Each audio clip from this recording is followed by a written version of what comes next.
many different songs in Miss Hilton's class. When they hear our concerts, they always comment on how many different languages we sing. She tells us the background so we can portray that through our voices.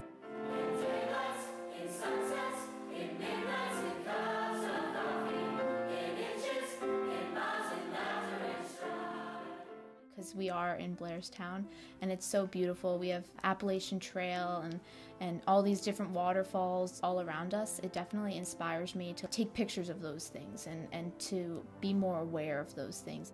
After taking photography, at least biking around campus, you start to notice things that you don't really notice before, even if it's just something like the stonework of the buildings or the ivy that covers everything. We did a lot of improv. We did this one where it was like, do one thing that you do every day, and people made sandwiches, people brushed teeth. I was a freshman when I took this, so all the seniors that I had no idea who they were, and I was up there making a sandwich in front of them with imaginary bread. So I'm a lot more confident and a lot more comfortable in myself because of it. Mrs. McMillan always says that acting is a series of playable actions. Itching your neck or tilting your head one way or even just the way you cross your legs, and little things like that that I can do on stage that automatically distance myself from the character. I was able to really understand and use Photoshop, picked a product that was already in existence and make a new kind of fresh look for it, like with a different twist. What's the secret behind you remembering some things in the real world where you're just completely bombarded with like, do this, do that, look at this, look at that.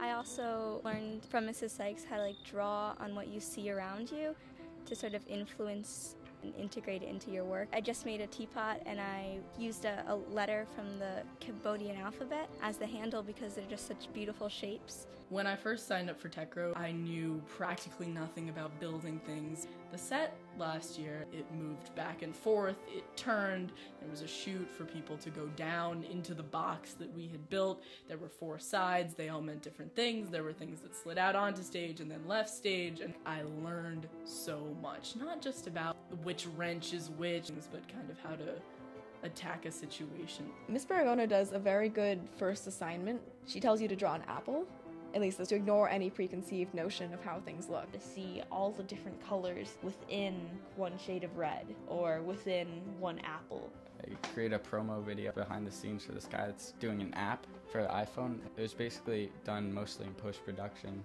which was just After Effects, and I would rotoscope it, which is taking 2 videos, having like a base plate that's still, and then rotoscoping out something that you don't want to be in there. So right as she hit the golf ball, it disappeared, and then I added a little animated golf ball in there to kind of fling back at her, and then she caught it. And it was really weird filming because it would just be me interacting with something that wasn't there. I'm pretty sure I want to go to college for cinematography.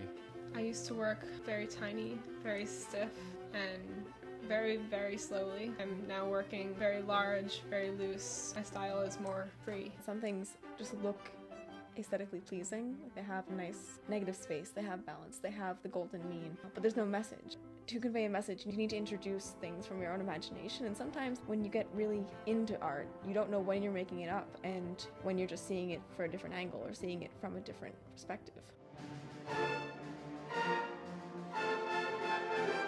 When Mrs. Pagato is standing on the box and she's conducting us, she really translates how to play it. What I want to do is get better to be a part of an orchestra, learning how to blend together, becoming one giant instrument.